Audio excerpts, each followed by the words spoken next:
आज मैं आपको श्रीमद् भागवत पुराण से भगवान श्री कृष्ण के जन्म के बारे में संक्षेप में कथा सुना रहा हूं। उसे ध्यान से सुनो, भगवान आपका कल्याण करेंगे। तो सुखदेव जी महाराज राजा परीक्षित से कह रहे हैं कि अब समस्त शुभ गुणों से युक्त बहुत सुहावना समय आया। रोहिणी नक्षत्र था। आकाश के सभी नक्षत्र, ग्रह और तारे शांत सौम्य हो रहे थे। दिशाएं स्वच्छ प्रसन्न थी। निर्मल आकाश के तारे जगमगा रहे थे। पृथ्वी के बड़े बड़े नगर, छोटे छोटे गांव, अहीरों की बस्तियां और हर आदि की खाने मंगलमय हो रही थी। नदियों का जल निर्मल हो गया था। रात्रि के समय सरोवर में कमल खिल रहे थे। वन में वृक्षों की पत्तियां रंग बिरंगे पुष्पों के गुच्छ आदि लग रहे थे। कहीं पक्षी चहक रहे थे तो कहीं भौरे गुनगुना रहे थे।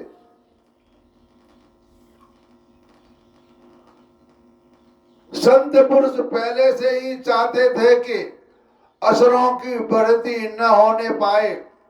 अब उनका मन सहसा प्रसन्नता से भर गया। तो जिस समय भगवान के आविर्भाव का अवसर आया, स्वर्ग में देवताओं की दुदुभियां अपने आप बज उठी। किन्नर और गंधर्व मधुर स्वर में गाने लगे तथा सिद्ध और चारण भगवान के मंगलमय गुणों की स्तुति करने लगे। विद्याधारियां अप्सराओं के साथ नाचने लगी। बड़े बड़े देवता और ऋषि मुनि आनंद से भरकर पुष्पों की वर्षा करने लगे। जल से भरे हुए बादल समुद्र के पास जाकर धीरे धीरे गर्जना करने लगे। जन्म मृत्यु के चक्र में छुड़ाने वाले जनार्दन के अवतार का समय था। चारों ओर अंधकार का साम्राज्य था। उसी समय सबके हृदय में विराजमान भगवान विष्णु देव रूपिणी देवकी के गर्भ से प्रकट हुए। जैसे पूर्व दिशा में 16 कलाओं में पूर्ण चंद्रमा का उदय हो गया हो। ये 16 कलाओं के बारे में आपको बता चुका हूं। 5 ज्ञानेंद्रियां, 5 कर्मेंद्रियां, 5 महाभूत और 1 मन, इनको कहते हैं 16 कला। 16 कला से भगवान संपूर्ण अवतार होता है। हमारे भगवान श्री कृष्ण महाराज 16 कलाओं से संपूर्ण अवतार लिया था। वसुदेव जी ने देखा कि उनके सामने एक अद्भुत बालक है।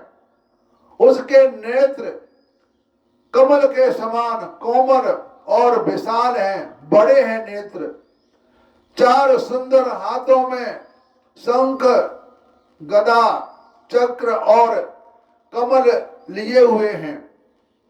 वक्षस्थल पर छाती पर सी वत्स का चिन्ह है।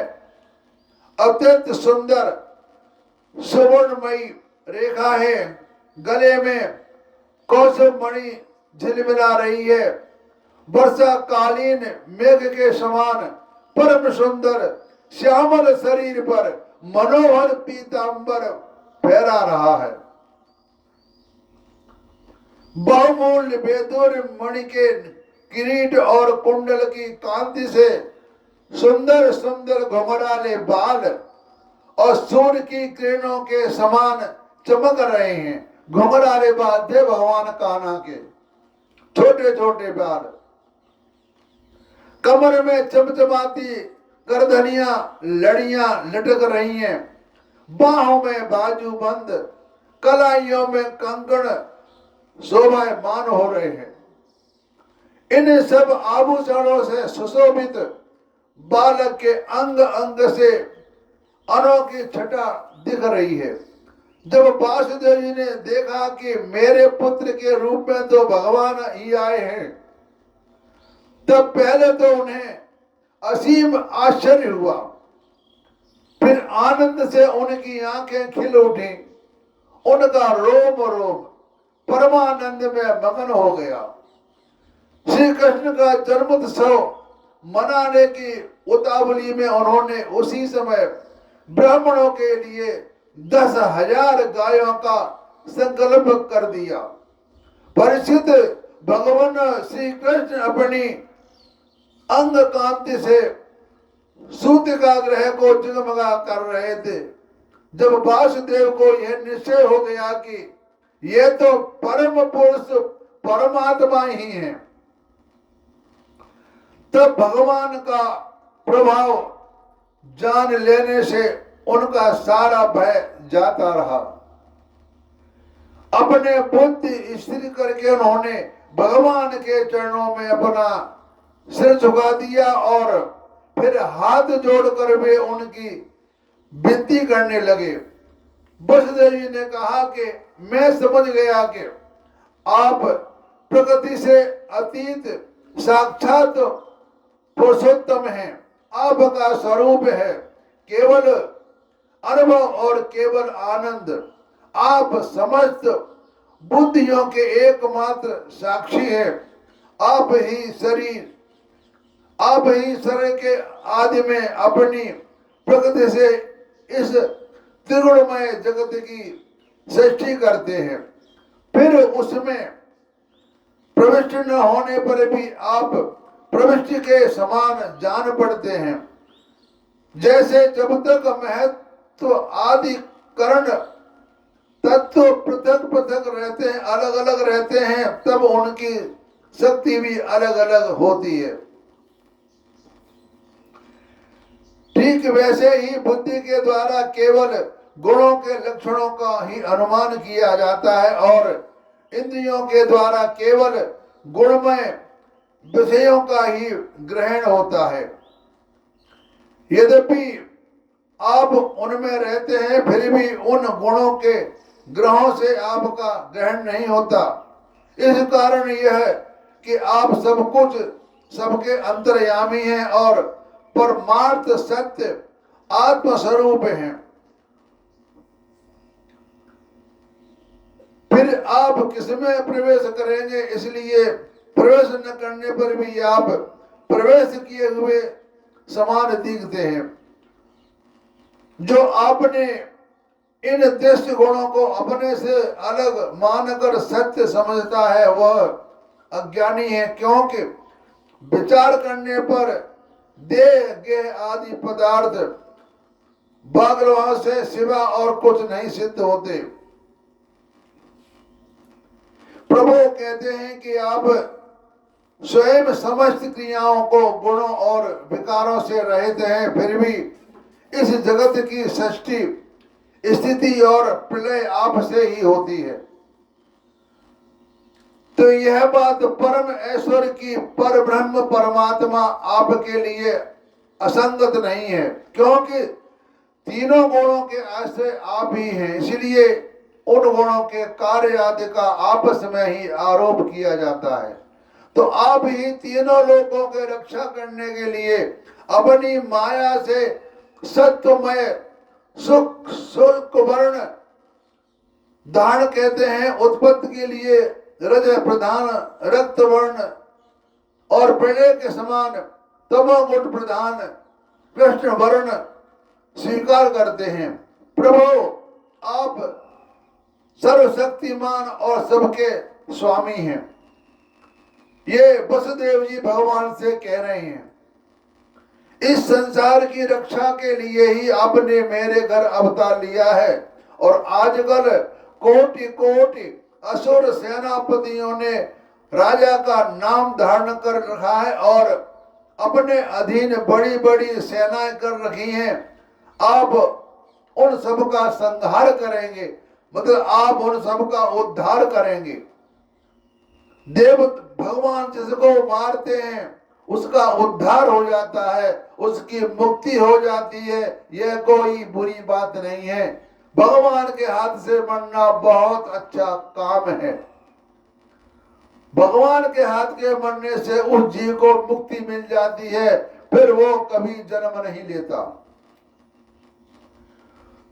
इसे सब मालूम हुआ कि आपका अवतार हमारे घर होने वाला है, तब उसने आपके भय से आपके बड़े भाइयों को मार डाला। अभी उसके दूत आपके अवतार का समाचार उसे सुनाएंगे और वह अभी हाथ में शस्त्र लेकर दौड़ा आएगा। तो सुखदेव जी कहते हैं कि परीक्षित, इधर देवकी ने देखा कि मेरे पुत्र तो पुरुषोत्तम भगवान के सभी लक्षण मौजूद हैं। पहले तो उन्हें कंस ने कुछ भय मालूम हुआ, परंतु फिर वे बड़े पवित्र भाव से मुस्कुराती हुई स्तुति करने लगी। माता देवकी ने कहा कि प्रभु, वेदों ने आपके जिस रूप को अव्यक्त और सबका कारण बतलाया है, सो ब्रह्म ज्योति स्वरूप, समस्त गुणों से रहित और विकारहीन है, जिसे विशेष रहित, अनिर्वचनीय, निष्क्रिय एवं केवल विशुद्ध सत्ता के रूप में कहा गया है।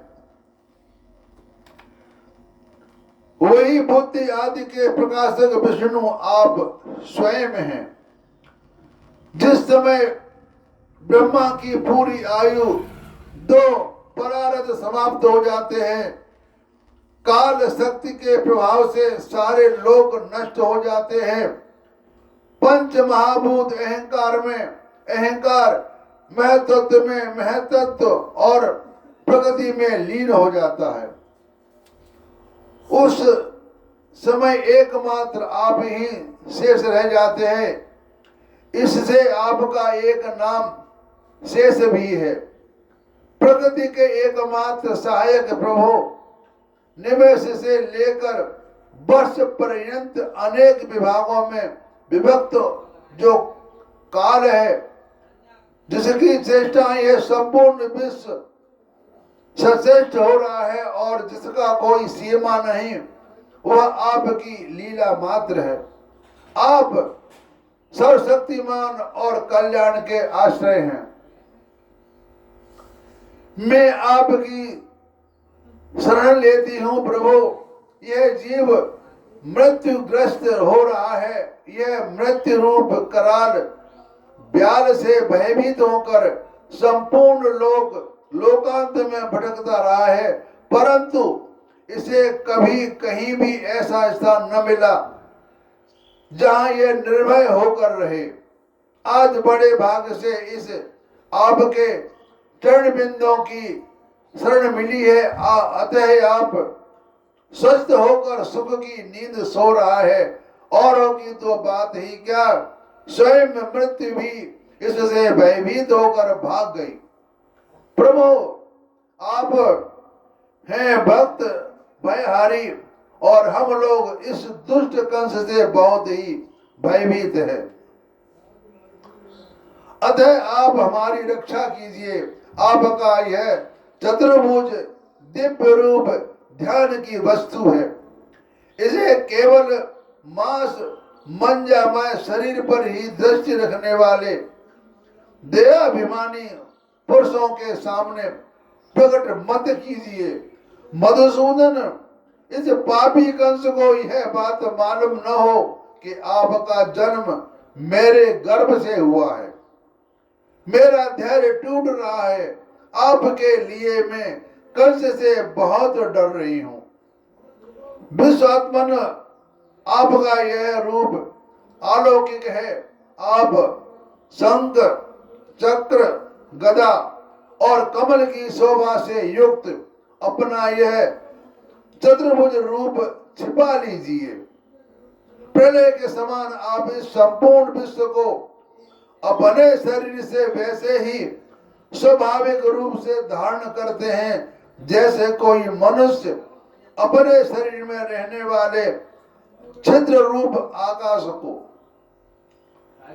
वही परम पुरुष परमात्मा आप मेरे गर्भवासी हुए, ये आपकी अद्भुत मनुष्य लीला है, नहीं तो और क्या है। तब भगवान कहते हैं देवकी से, देवी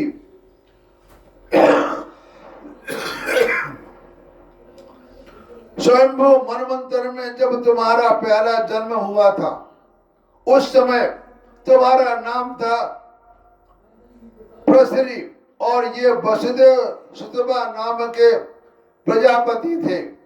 भगवान वसुदेव और देवकी के पुराने जन्म की बात बता रहे हैं कि पहले तुम कौन थे। देवी का नाम था प्रसरी और वसुदेव का नाम था प्रजापति। सुतपा प्रजापति नाम था वसुदेव का। जब ब्रह्मा जी ने तुम दोनों को संतान उत्पन्न करने की आज्ञा दी, तब तुम लोगों ने इंद्रियों का दमन करके उत्कृष्ट तपस्या की। तुम दोनों ने वर्ण, वायु, धाम, शीत, उष्ण आदि काल के विभिन्न गुणों का सहन किया। मतलब सर्दी, गर्मी, ठंड, बरसात सबको सहन किया और तुमने बहुत भारी तपस्या की। प्राणायाम के द्वारा अपने मन को मल भी धो डाले। तुम दोनों कभी सूखे पत्ते खा लेते, कभी हवा पीकर ही रह जाते। तुम्हारा चित्त बड़ा शांत था। इस प्रकार तुम लोगों ने मुझसे अभीष्ट वस्तु प्राप्त करने की इच्छा से मेरी आराधना की है। मुझ में चित्त लगाकर ऐसा परम दुष्कर और घोर तप करते करते देवताओं के 12,000 वर्ष बीत गए। पुष्पमणि देवी उस समय में तुम दोनों पर प्रसन्न हुआ, क्योंकि तुम दोनों ने तपस्या, श्रद्धा और प्रेममयी भक्ति से अपने हृदय में नित्य निरंतर मेरी भावना की थी। उस समय तुम दोनों की अभिलाषा पूर्ण करने के लिए वर देने वाला राजा मैं इसी रूप से तुम्हारे सामने प्रकट हुआ। जब मैंने कहा कि तुम्हारी जो इच्छा हो मुझसे मांग लो, तब तुम दोनों ने मेरे जैसा पुत्र मांगा था। उस समय तक विषय भोगों से तुम लोगों का कोई संबंध नहीं हुआ। फिर इसके बाद दूसरे जन्म में तुम हुई अदिति और बसते हुए कश्यप। मतलब इसके दूसरे जन्म में आप अदिति थी और वसुदेव थे कश्यप। उस समय भी मैं तुम्हारा पुत्र हुआ। उनका नाम था कपिल भगवान। मेरा नाम था उपेंद्र। शरीर छोटा होने के कारण लोग मुझे वामन अवतार हुआ था। अदिति कश्यप से वामन अवतार हुआ था भगवान का।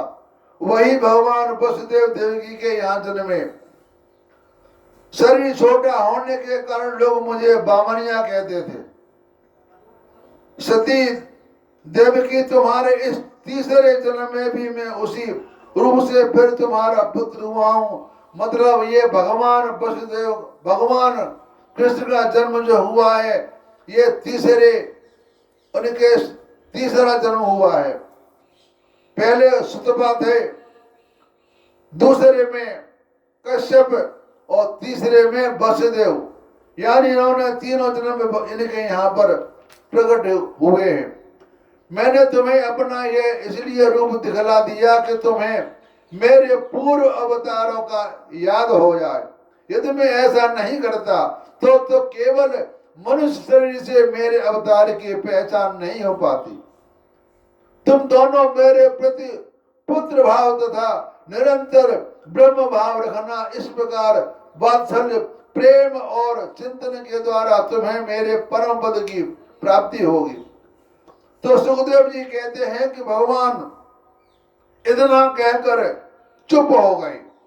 अब उन्होंने अपनी योग माया से पिता माता के देखते देखते तुरंत एक साधारण शिशु का रूप धारण कर लिया, मतलब एक आम छोटे बच्चे बन गए और रोने लगे। जैसे छोटा बच्चा होता है वैसे ही बन गए। उन्होंने अपना जो रूप था वो अंतर्धान कर दिया। तब वसुदेव जी ने भगवान की प्रेरणा से अपने पुत्र को लेकर सूत का गृह से बाहर निकलने की इच्छा की। उसी समय नंद पत्नी यशोदा के गर्भ से उस योग माया का जन्म हुआ, जो भगवान की शक्ति होने के कारण उनके समान ही जन्म रहे थे।